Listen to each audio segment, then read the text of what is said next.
Halo, Assalamualaikum warahmatullahi wabarakatuh. Ini adalah video rekaman yang sudah saya janjikan sebelumnya ya, karena berhubung ada kendala koneksi, saya mohon maaf sehingga saya perlu membuat rekaman supaya tidak mengurangi esensi dari materi pertemuan kita hari ini.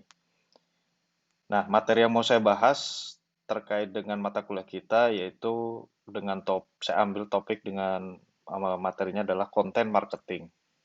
Jadi di konten marketing ini kalau kita lihat ya, sebetulnya ini salah satu bagian dari strategi-strategi digital marketing. Ya, jadi kalau kalian nanti menerapkan strategi digital marketing, nah salah satunya atau salah satu komponen yang mungkin perlu kalian gunakan adalah konten marketing. Nah, kenapa? Karena permasalahan sebetulnya kalau kita membuat konten, itu imbasnya tidak hanya ke marketingnya, tapi bisa jadi imbasnya ke branding, imbasnya ke eksistensi dari sebuah bisnis, ya. Walaupun nanti ujung-ujungnya kita bisa publikasi mau menggunakan web, mau menggunakan sosial media, atau apapun itu masalah distribution channel. Nah, tapi yang jelas kita perlu menggarisbawahi di sini ketika kalian menerapkan strategi digital marketing, harus mulai berpikir menerapkan salah satu strategi namanya konten marketing, ya. Nah, kalau kita runut di pertemuan sebelumnya, saya membahas mengenai inbound marketing, ya. Jadi inbound marketing ini adalah salah satu cara menerapkan konten marketing. Ya, jadi kalau kita kalau kita ilustrasikan adalah konten marketing itu adalah bagian kecil di inbound marketing, ya. Nah, jadi kalau kalian nanti mau menerapkan konten marketing, alangkah lebih baik dikemas menjadi satu ya dalam sebuah metodologi yang namanya inbound marketing. Nah, bagaimana cara menerapkan inbound marketing? Ya, kalian menjalankan yang namanya konten marketing, ya. Karena kalau inbound marketing tanpa membuat konten, percuma, ya. Karena salah satu penerapan dari inbound marketing itu adalah kita membuat sebuah konten yang menjual. Ya, bagaimana kita bisa membuat konten yang menjual?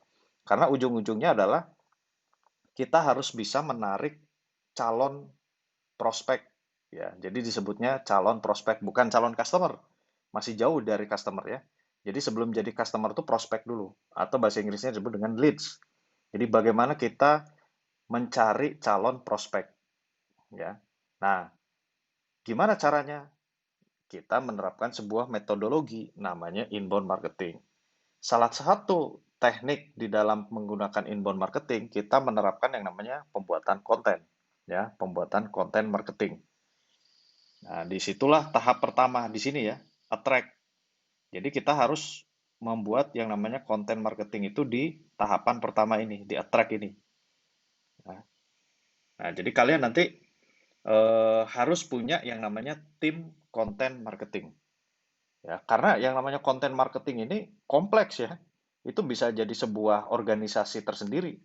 Ya, artinya di dalam sub organisasi konten marketing itu banyak lagi orang-orang di bawahnya. Karena kaitannya kalau masalah konten itu tidak hanya ke digital marketing, tapi bagaimana website kita itu hidup, ya. Nah, pertanyaannya adalah selama ini mungkin kita berpikir untuk menghidupkan sebuah website, kita perlu menyewa seorang reporter, kita perlu menyewa seorang jurnalis, kita perlu menyewa seorang wartawan, ya. Bukan hal yang salah, bukan. Semuanya benar supaya website kita hidup. Nah, tapi pertanyaannya adalah tujuannya untuk apa? Ya, tujuannya untuk apa? Kalau tujuannya hanya sekedar untuk menghidupkan website supaya nggak sepi, kosong, boleh ya. Itu nggak jadi masalah. Nah, tapi kan ujung akhirnya adalah bagaimana membuat website kita itu menjadi sebuah media promosi, ya, menjadi sebuah alat untuk menyampaikan ke dunia luar atau memberitahukan ke orang luar ya, masyarakat luar bahwa kita itu punya sebuah produk, kita itu punya sebuah jasa melalui sebuah konten yang menjual, ya. Jadi kita itu tidak bisa hanya sekedar membuat konten, ya. Kontennya itu harus selaraskan dengan tujuan dari organisasi itu sendiri. Ya, salah satunya tujuan organisasi membuat website itu apa sih? Ya, sebetulnya website itu kan tidak lain adalah brosur online kalau kalau saya boleh simpulkan ya. Karena orang tidak semata-mata membuat website hanya sekedar untuk gaya-gayaan. Ya, kalau dulu oke lah, tidak semua orang bisa punya website, tidak semua orang bisa membeli domain ya. Nah, tapi sekarang hampir semua orang punya website. Nah, pertanyaannya adalah websitenya ada isinya nggak? Ya, apakah hanya sekadar mejeng doang, gengsi-gengsian doang, tapi nggak ada isinya, isinya juga sudah tidak up to date. Nah, oke, kalian nyewa penulis, oke, kalian punya seorang jurnalis, reporter. Pertanyaan selanjutnya adalah, sudah tercapai belum apa yang diinginkan dari website itu? Yang jelas kan tujuan utama website itu adalah supaya orang berkunjung, ya kan? Supaya orang masuk ke website kita, ya, membaca apa yang ada di dalam website kita. Nah, yang jadi pertanyaan adalah bagaimana cara orang mengetahui website kita, ya. Nah, saya pernah bahas mungkin ya kalau tidak salah. Orang itu bisa tahu website kita itu pertama, dia memang sudah tahu bahwa kita itu punya website namanya sebut saja mungkin unpas.ac.id. Dia sudah hafal di dalam kepalanya alamat website kita. Itu cara orang pertama menemukan website kita. Yang kedua adalah lewat backlink. Ya, backlink itu artinya website Unpas itu mungkin pernah dicantumkan di salah satu website SMA-SMA atau perguruan tinggi lain atau ada sebuah artikel yang menuliskan di dalamnya itu referensi Unpas SID. Nah, dikliklah website Unpas SID itu. Itu cara kedua, lewat backlink. Cara yang ketiga adalah lewat sosial media mungkin ya. Itu sebetulnya masuk ke dalam backlink ya. Orang mencantumkan di IG, di Facebook, atau di website, itu sebenarnya cara kedua kalau sosial media. Nah, cara yang ketiga adalah melalui yang namanya search engine. Ya, search engine. Jadi Google lah yang memberikan pengunjung. Ya, Google memberikan visitor. Google memberikan pengunjung ke website kita melalui hasil dari sebuah pencarian. Nah, strateginya adalah menggunakan yang namanya SEO. Ya. Nah, jadi cara yang paling mungkin kita gunakan supaya orang masuk ke website kita, kalau cara pertama kecil sekali kemungkinannya, ya. Berapa banyak orang yang harus kita kasih tahu nih alamat website Unpas? Nah, kemungkinannya kecil. Cara kedua bisa juga, ya, tapi kecil juga kemungkinannya, ya. Cara yang ketiga adalah SEO, ya. Dengan cara apa? Dengan cara menampilkan website kita itu di urutan pertama atau minimal di halaman pertama pada sebuah search engine. Ya, mau itu Google, mau itu Bing, terserah. Tapi yang jelas search engine lah yang akan memberikan pengunjung buat kita. Nah, gimana caranya? Pertanyaannya kan adalah bagaimana caranya supaya website kita itu muncul di search engine? Ya, otomatis kan harus menggunakan yang namanya kaidah-kaidah SEO. Nah, bagaimana kita menerapkan SEO? Ya jelas harus ada kontennya dulu, ya. Konten yang kita buat, artikel yang kita buat harus selaras dengan SEO, ya, teknik-teknik SEO. Jadi apa yang orang cari berdasarkan kata kunci di search engine ada di website kita dalam sebuah artikel. Nah, ini harus harus bersinergi ya, harus match. Jangan sampai orang semaunya bikin artikel tapi nggak ada yang nyari, ya. Jadi anggapannya bahwa oh ini artikel saya bagus. Wah, ini tentang berita pelantikan gubernur di Unpas. Nah, kalau memang orang nggak nyari itu di Google, buat apa? Ya. Nah, jadi ini harus harus harus nyambung. Ya, itu kalau kita bicara masalah SEO. Nah, jadi kunci utama di dalam pelaksanaan yang namanya content marketing adalah kita harus selaraskan dengan SEO tadi, ya, supaya website yang kita punya itu ramai, ya, ramai pengunjungnya itu. Ah, gitu. Oke. Nah, itu baru tahap pertama ya, attract. Nah, kalau kita review ulang atau review balik pertemuan sebelumnya mengenai inbound marketing, itu baru di layer pertama. Orang masuk ke website kita. Pertanyaannya adalah, apakah mau dibiarkan begitu saja? Ya, orang sekedar masuk, baca-baca-baca, lewat. Baca-baca-baca, lewat. Nah, berarti konten marketingnya sih udah berhasil, ya. Orang udah masuk. Nah, tapi karena itu hanya sebuah konten marketing, ya, tidak menjalankan secara utuh metodologi inbound marketing, ya, sehingga tidak ada gunanya juga, ya. Dia hanya sekedar masuk ke pintu depan, masuk ke etalase depan, tapi nggak ada yang memikat supaya orang itu mau beli, istilahnya itu. Nah, makanya kita harus kemas di dalam sebuah metodologi atau menjalankan metodologi inbound marketing, ya. Kalau kita hanya menerapkan konten marketing saja, kejadiannya itu tadi. Website kita banyak pengunjungnya. Sehari mungkin bisa 1.000, 2.000, bahkan sampai 10.000. Tapi ternyata ya orang cuma datang pergi, udah nggak dapat apa-apa. Ya. Nah, makanya kita harus menjalankan yang namanya metode inbound marketing. Nah, dengan metode inbound marketing ini, setiap pengunjung yang masuk, itu kita harus tangkap.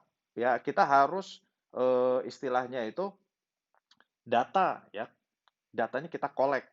Ya, minimal kita mintalah nomor handphone dia, email dia, atau ya minimal email lah. Ya.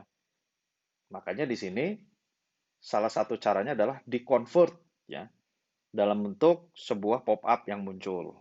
Ya, entah itu isi nama, email, dan lain sebagainya dengan iming-iming dapat tips and trick, dapat ebook gratis, yang penting dia mau ngisi. Ya. Nah, barulah itu disebut dengan leads, ya, atau disebut dengan prospek yang tadi saya sudah sampaikan. Nah, itu baru prospek, ya, belum jadi pembeli. Nah, kalau kita sedikit ulas ya masalah inbound marketing. Jadi kalian bisa sedikit mengulang-ulang kembali mengenai metode inbound marketing. Oke. Nah, sekarang kalau saya lanjutkan di sini, eh, sebentar ya. Nah, di dalam menjalankan konten marketing, jadi sekarang saya bahasanya sudah spesifik ya, spesifik ke konten marketingnya dulu, tahap pertama. Kita harus punya yang namanya strategi. Ya, tahap pertama itu yang harus difikirkan ketika kalian menjalankan konten marketing, kalian harus punya strateginya dulu, ya. Jadi strategi ini adalah langkah awal. Jadi apapun itu bentuknya sebetulnya tidak hanya di marketing ya. Kalian mau menjalankan bisnis, kalian mau mengerjakan proyek sesuatu yang jangka panjang, awal yang harus dilakukan adalah strateginya dulu. Strateginya itu visi ke depan istilahnya itu. Tujuannya itu untuk apa? Goalnya itu untuk apa? Ya. Oh, goalnya itu adalah untuk mendapatkan database calon prospek. Nah, itu baru masuk. Goalnya itu untuk mendapatkan pengunjung, ya, visitor, boleh. Nah, itu salah satu strategi disebutnya. Strateginya itu adalah untuk meningkatkan jumlah kunjungan ke website. Nah, itu bisa disebut dengan strategi, ya. Nah, terus langkah kedua, oke, kita punya strategi itu. Caranya gimana? Nah, plan, ya, di planning, direncanakan. Oke, rencanakan bahwa kita harus membuat sebuah konten ini berdasarkan riset SEO. Karena dari analisa keyword yang dilakukan, ternyata banyak orang ngetik kata kunci perguruan tinggi di Bandung misalkan ya. Ketika mereka mau kuliah di Bandung, mereka banyak ngetik kata kunci perguruan tinggi di Bandung. Nah, sekarang kita harus buat artikel yang membahas mengenai perguruan tinggi di Bandung. Nah, itu masuk ke dalam yang namanya plan. Oke, setelah plan, setelah kita rencanakan, oke kita jalankan, ya create, ya create. Jadi kita jalankan.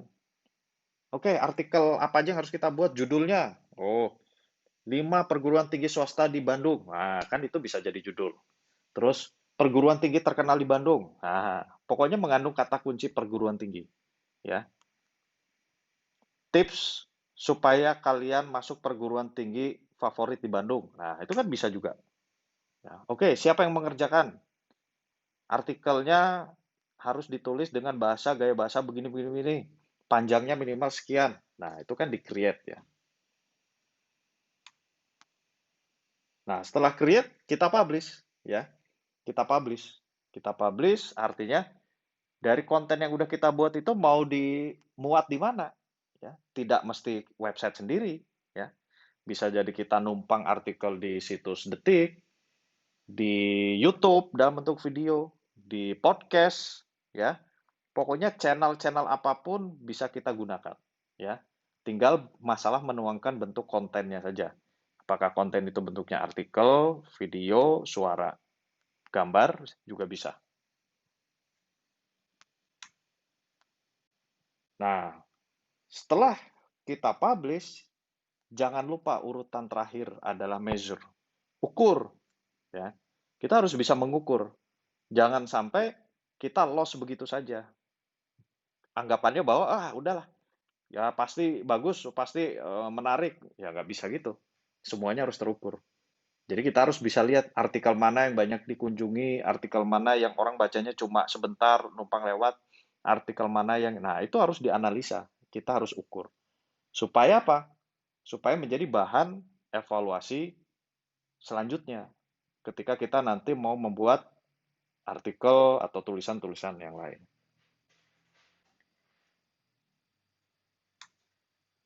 Nah, kalau kita lihat dari struktur organisasi ya, sebentar saya perbesar ya.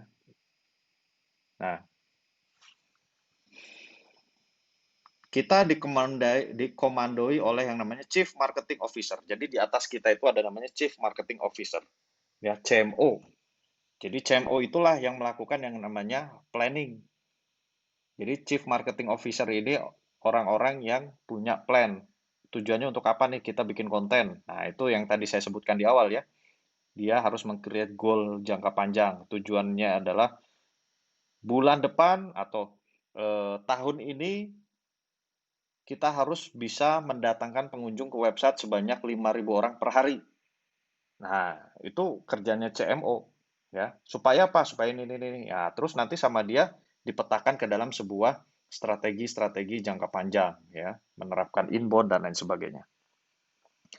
Nah, di bawahnya CMO itu dibantu oleh yang pertama sebelah kiri kalian bisa lihat ini ada content manager ya. Content manager ini yang tadi merencanakan plan ya. Dialah yang akan merencanakan tahapan-tahapan apa yang harus dilakukan. Dia harus bikin kalender nanti ya. Oh, tanggal sekian hari ini si ini bikin artikel ini. Nah, dia bikin bikin schedule ya. Yang namanya manajer kan dia harus bisa memastikan bahwa program itu jalan ya. Nah, selanjutnya ada namanya content creator. Nah, content creator ini ya orang inti yang tugasnya membuat berita, membuat artikel, membuat tulisan, membuat video ya. Nah, ini nanti dibantu oleh namanya Head of SEO. Jadi ada tim SEO di sini ya.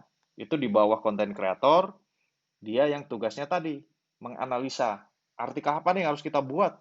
Nah, jadi content manager dan head of SEO ini sebetulnya berkolaborasi ya.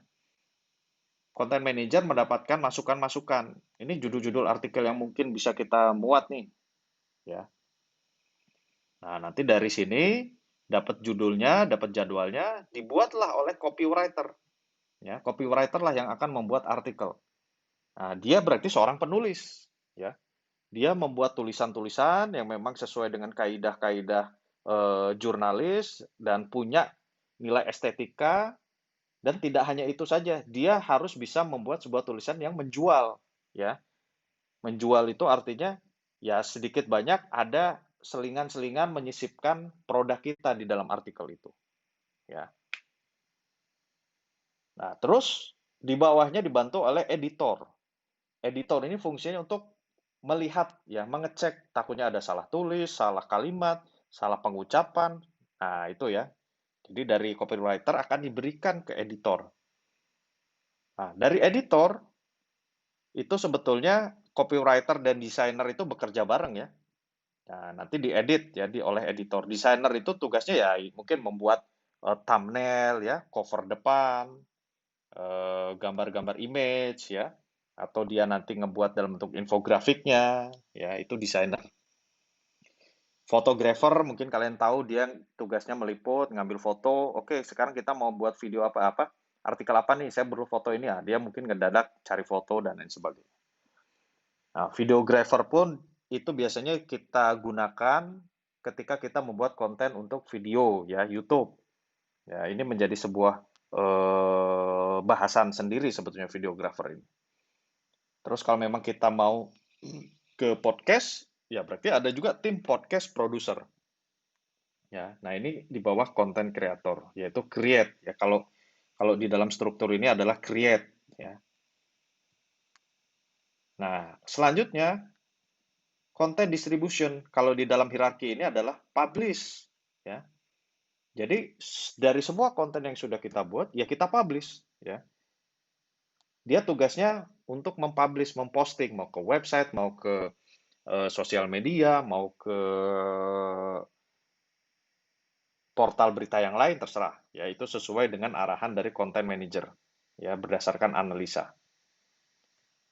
Nah, baru yang terakhir adalah content analis. Ya, content analis ini tugasnya adalah measure, ya, mengukur. Nanti dia punya tools yang namanya Google Analytics. Nah, tugasnya dia itu mantengin. Ini SEO-nya sudah efektif belum nih? Sehari yang kunjung sekian. Tapi kok bacanya cuma 5 detik ya. Dia buka web, keluar, buka web, keluar. Nah, berarti ada yang salah nih dengan desain web kita. Bisa jadi terlalu berat, ya, atau artikelnya tidak menarik, tata letaknya kurang bagus. Nah, itu tugas dari konten analis, ya. Oke, itu materi yang saya sampaikan hari ini, ya, materi mengenai konten marketing. Jadi, di bahasan kita kali ini, saya membahas bagian kecil dari inbound marketing, yaitu konten di sini, ya. Nah, saya harap kalian punya sedikit wawasan ya mengenai bagaimana kita membuat sebuah tim konten. Tapi kontennya terkaitan dengan konten marketing, konten-konten yang menjual. Nah, memang ini belum mewakili secara keseluruhan ya, karena saya belum membuat klasifikasi konten. Yaitu nanti kerjanya dari konten manager sebetulnya ya. Dia harus membuat nih konten jenis ini itu untuk kalau bicara funnel ya, funnel atas. Nah, gitu. Konten yang ini untuk funnel tengah, konten yang ini untuk funnel bawah. Nah, itu nanti saya akan coba singgung di pertemuan minggu depan ya. Mudah-mudahan bisa kita capai, kita laksanakan pertemuan mengenai bahasan funnel, ya, funneling konten. Nah, ini juga tidak kalah pentingnya nih ya. Karena kita jangan sampai asal ngebuat konten, ya. Jadi jelas, konten ini tuh tujuan untuk apa? Misalkan kalian bikin konten mengenai cara pendaftaran mahasiswa baru, ya, bukan hal yang salah. Nah, tapi ini konsumsinya untuk siapa? Apakah untuk orang yang nggak tahu Unpas? Kan nggak cocok, ya. Pasti ini kontennya untuk orang-orang yang memang sudah tahu Unpas, ya. Itu disebut dengan konten funnel bawah, ya. Ada funnel atas, tengah, bawah. Nah, itu saya bahas di pertemuan selanjutnya.